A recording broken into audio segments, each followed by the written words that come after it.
En Islande, une personne sur deux testée positive au Covid-19 est asymptomatique et en Belgique, l'Islande est un petit pays d'environ 364 000 habitants doté d'un système de santé solide et d'un système social de soutien. Alors que la plupart des pays touchés testent seulement ceux qui présentent des symptômes graves, l'Islande veut tester tout le monde dans le pays pour le nouveau coronavirus. Elle peut se permettre de le faire, en partie, grâce à sa population relativement faible, mais aussi grâce à son système médical bien organisé et bien financé. L'Islande a actuellement effectué 10 000 tests. C'est beaucoup moins que ce que d'autres pays ont fait, mais en fonction du nombre d'habitants, l'Islande se classe au premier rang mondial. Ils n'ont pas encore reçu tous les résultats, mais déjà, ce que ces résultats révèlent, c'est que la moitié des cas testés sont asymptomatiques. En Belgique, selon Marius Gilbert, épidémiologiste de l'ULB, Université libre de Bruxelles, les données à notre disposition nous permettent de dire qu'environ 5% à 10% de la population a déjà été contaminée, qu'elles aient, ou non, présenté des symptômes. Notre capacité de diagnostic nous a coincés.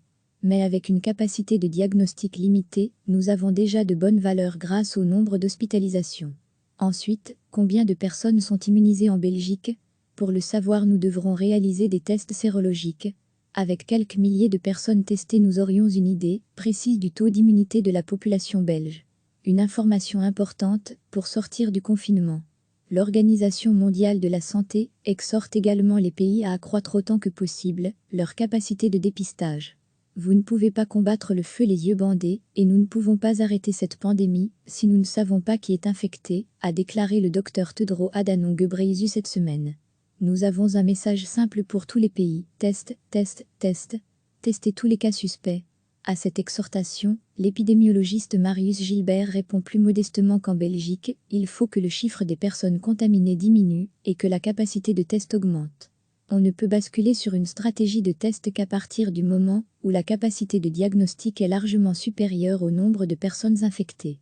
Lorsque les personnes infectées et testées positives et leurs familles seront isolées, alors ensuite, il faudra faire aussi des tests sérologiques en grande quantité de manière à identifier les personnes immunisées, qui pourront retourner les premières dans la vie active et sur le terrain. Marius Gilbert estime que cette étude islandaise est encourageante. Elle nous éclaire surtout sur le fait qu'une bonne partie de la population a déjà fait l'infection. Par ailleurs, si nous tenons compte de ces 50% de population invisible et asymptomatique et que nous les ajoutons au nombre de cas confirmés, le taux de décès passe à 1000 décès / 500 000. On serait à 0,5% de taux de décès. Le taux de mortalité dû au Covid-19 serait plus faible que celui imaginé au départ. Le chercheur conclut qu'au fur et à mesure que les autorités augmentent leur capacité de dépistage et que les chercheurs travaillent sur les traitements, il est important que nous jouions notre rôle et que nous empêchions la propagation de la maladie. Pour chacun d'entre nous, il y a une leçon importante à appliquer. Nous devrions tous agir comme si nous avions le Covid-19. Vous n'avez peut-être qu'une gorge aigre ou une légère toux, vous n'avez peut-être aucun symptôme, vous pouvez toujours être porteur de la maladie. Recevez chaque matin l'essentiel de l'actualité. L'Islande est un petit pays d'environ 364 000 habitants doté d'un système de santé solide et d'un système social de soutien. Alors que la plupart des pays touchés testent seulement ceux qui présentent des symptômes graves, l'Islande veut tester tout le monde dans le pays pour le nouveau coronavirus. Elle peut se permettre de le faire, en partie, grâce à sa population relativement faible, mais aussi grâce à son système médical bien organisé et bien financé. L'Islande a actuellement effectué 10 000 tests. C'est beaucoup moins que ce que d'autres pays ont fait, mais en fonction du nombre d'habitants, l'Islande se classe au premier rang mondial. Ils n'ont pas encore reçu tous les résultats, mais déjà, ce que ces résultats révèlent, c'est que la moitié des cas testés sont asymptomatiques. En Belgique, selon Marius Gilbert, épidémiologiste de l'ULB, Université libre de Bruxelles, les données à notre disposition nous permettent de dire qu'environ 5% à 10% de la population a déjà été contaminée, qu'elles aient, ou non, présenté des symptômes. Notre capacité de diagnostic nous a coincés. Mais avec une capacité de diagnostic limitée, nous avons déjà de bonnes valeurs grâce au nombre d'hospitalisations. Ensuite, combien de personnes sont immunisées en Belgique ? Pour le savoir, nous devrons réaliser des tests sérologiques.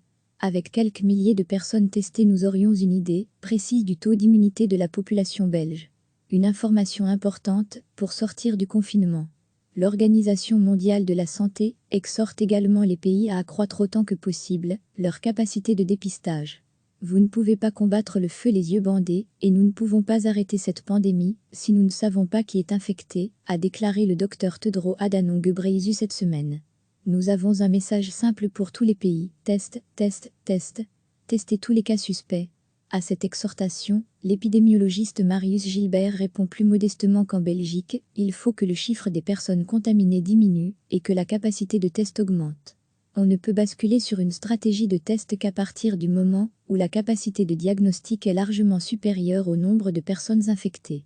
Lorsque les personnes infectées et testées positives et leurs familles seront isolées, alors ensuite, il faudra faire aussi des tests sérologiques en grande quantité de manière à identifier les personnes immunisées, qui pourront retourner les premières dans la vie active et sur le terrain.